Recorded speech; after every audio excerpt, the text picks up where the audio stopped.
ముఖ్యంగా మీడియా ముందుకు రావడానికి కారణం ఈరోజు మాజీ ముఖ్యమంత్రి గారు జగన్మోహన్ రెడ్డి మళ్ళా అల్లర్లు సృష్టించేదానికి ఈరోజు రోడ్డు మీద నడుచుకుంటూ మరి ఈ విధంగా ప్రజల్ని రచ్చగొట్టి జగన్మోహన్ రెడ్డి ఈ రాష్ట్రాన్ని ఏం చేయాలనే దాని మీద ఈ విషయం పైన తీవ్రంగా ఖండిస్తున్నాం.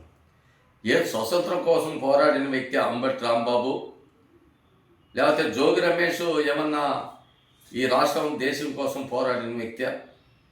ఈ రాష్ట్ర ఆత్మగౌరవం దెబ్బతినేట్టుగా, ప్రజల మనోభావాలు దెబ్బతినేట్టుగా, ఆడపడుచుల మనోభావాలు దెబ్బతినేట్టుగా వాళ్ళు వ్యాఖ్యలు, వాళ్ళు మాట్లాడిన భాష, వాళ్ళు మాట్లాడిన తీరు ప్రజల్ని రచ్చగొట్టి మీరు చేసే అవినీతి కార్యక్రమాలన్నీ కూడా పక్కదారి మళ్ళించాలని నీ సూచనల మేరకు, నీ గైడెన్స్ మేరకు ఈరోజు ఆ విధంగా ఒక ముఖ్యమంత్రి గారిని వాళ్ళ తల్లిని దూషించి విచ్చలవిడిగా చేస్తే కార్యకర్తలకు బాధ కలిగి మరి ఆ విధంగా పోయి వాళ్ళ ఇళ్ళకి పోతే ఈరోజు మళ్ళా తిరిగి మళ్ళా రచ్చగొట్టేదని గుంటూరుకి నడుచుకుంటా మరి పేటెం బ్యాచ్ని పెట్టుకొని అందరినీ కూడా డబ్బులు ఇచ్చి కొనుక్కొని ఈరోజు మళ్ళా గుంటూరుకు పోయి ఏదో ఈ రాష్ట్రానికి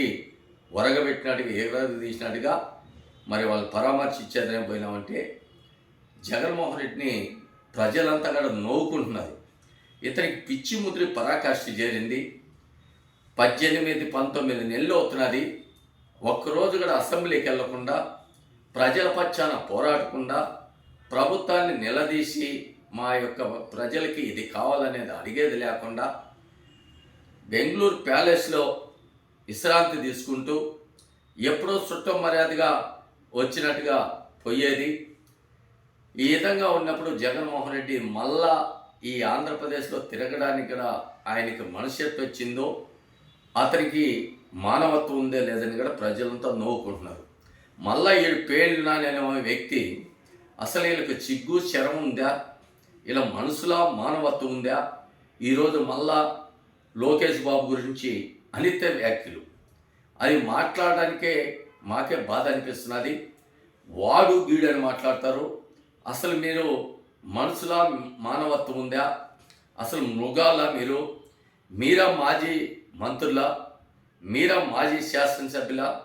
అసలు మీరు కడుపుకు అన్నం తింటున్నారా, నాకు తెలిసి గడ్డి తింటున్నారా అనేది కూడా వీళ్ళని అడుగుతున్నా. రాజకీయాలు చేయండి, మీరు ప్రతిపక్షంలో మీరు పోరాడండి, ప్రజల పక్షాన మీరు నిలదీయండి. అది కానీ మీరు ఈరోజు చేసిన తప్పులన్నీ కూడా కప్పిపుచ్చుకోవడానికి, పక్కదారి మళ్లించడానికి కల్తీ నెయ్యి అనేది నిజాలను నిగ్గుదేస్తున్నాయి. ఒక పక్క మద్యం కుంభకోణం, కల్తీ మద్యం రకరకాలుగా రోజుకోటి బయటపడుతున్నాయి. ఎర్రచందనం, మైన్స్ మాఫియా, ఇసుక మాఫియా, మద్యం మాఫియా, ఆఖరికి మరి రకరకాలుగా ఇన్ని రకాలుగా ఈ దేవుని ప్రసాదం కల్తీ లడ్డూలు తయారు చేసి ప్రజల ప్రాణాలతో భక్తులతో చెలగాటమాడుతుంటే ఇది తప్పు, ఇది మంచిది కాదని దాన్ని నిలదీసి అడిగితే ఒక ముఖ్యమంత్రిగా పనిచేసిన వ్యక్తి ఆంధ్రప్రదేశ్ ఉమ్మడి రాష్ట్రానికే దిశగా పనిచేసి ఎంతోమంది నిరుద్యోగులకి ఉద్యోగాలు కల్పించిన మహానుభావుడు, ఒక మహనీయుడు, ఈ ఆంధ్రప్రదేశ్ సృష్టికర్త నారా చంద్రబాబు నాయుడు. ఏ ఊరు అడిగినా కూడా, ఏ రాయి అడిగినా, ఏ చెట్టు అడిగినా చంద్రబాబు అభివృద్ధి అంటే ఆయనకే సాటి అని చెప్తారు. ప్రపంచ దేశాలలో కూడా ఎంతోమంది అభినందనిస్తారు. పోయినా చూసాం అప్పుడు సింగపూర్లో కూడా, సింగపూర్ ప్రధాని కూడా అటువంటి వ్యక్తులు కూడా ఆయనకి సత్కరించి సన్మానం చేసినారు. ఎందుకంటే సంక్షేమ పథకాలు ఏ విధంగా ప్రవేశపెట్టాలా, సంక్షేమ పథకాలకి ఏ విధంగా శ్రీకారం చుట్టాలా ఆయనతో చూసి నేర్చుకోవాలని పక్క రాష్ట్రాలన్నీ కూడా మరి ఎదురు చూసే సమయంలో ఇక్కడ అమరావతిని నేను ఈరోజు కూడా వెళ్ళాను. ఎక్కడ చూసినా రోడ్లు నిర్మాణం జరుగుతున్నాయి, ఎక్కడ చూసినా భవనాలు నిర్మాణం చేస్తున్నాయి. ఈ చూసి తట్టుకోలేకుండా పోతున్నారు. అభివృద్ధి అనేది అమరావతిని ఇంకెవడు ఆపలేడు, ఎవడు తరం కాదు.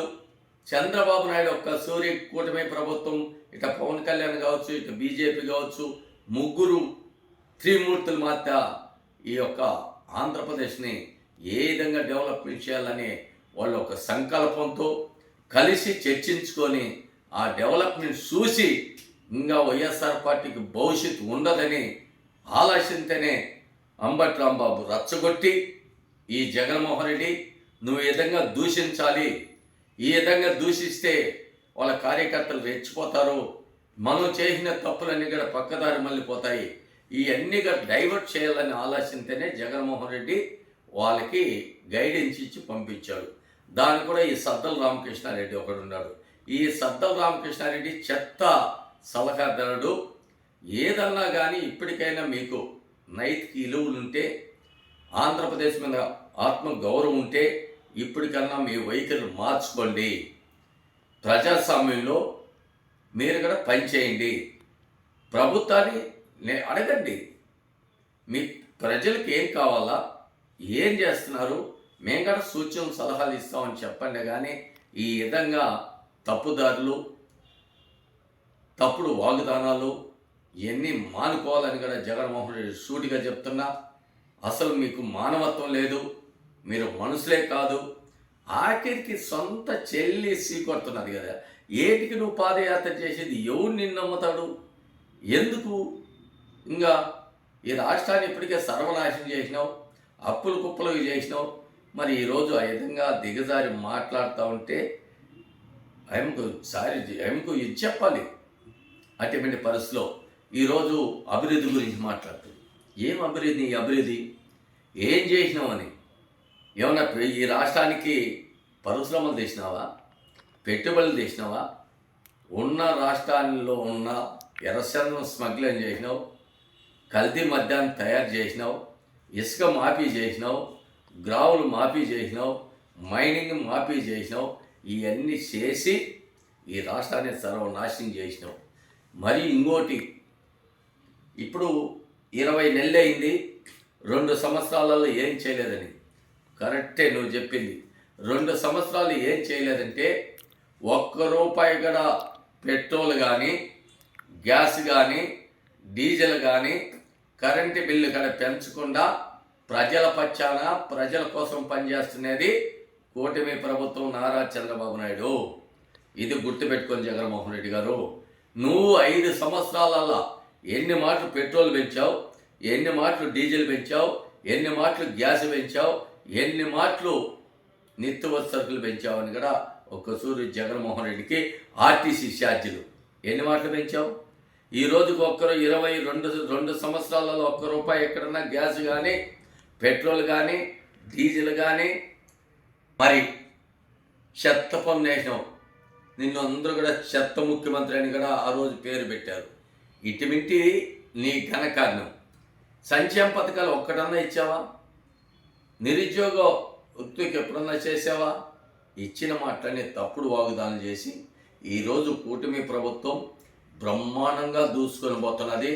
రాబోయే రోజుల్లో మనం ఉనికొనదని ఆలోచనతో నీ యొక్క దురాదృష్టంతో, దుర్బుద్ధితో నువ్వు ఈరోజు ఇటువంటి వ్యాఖ్యలు చేపేయడం, ఇది నీ పార్టీకే పరాకాష్టాన్ని కూడా మీడియా ద్వారా కూడా తెలియజేస్తూ ఇప్పటికన్నా నీ వైఖరి మార్చుకోవాలని జగన్మోహన్ రెడ్డిని తీవ్రంగా ఖండిస్తున్నాం.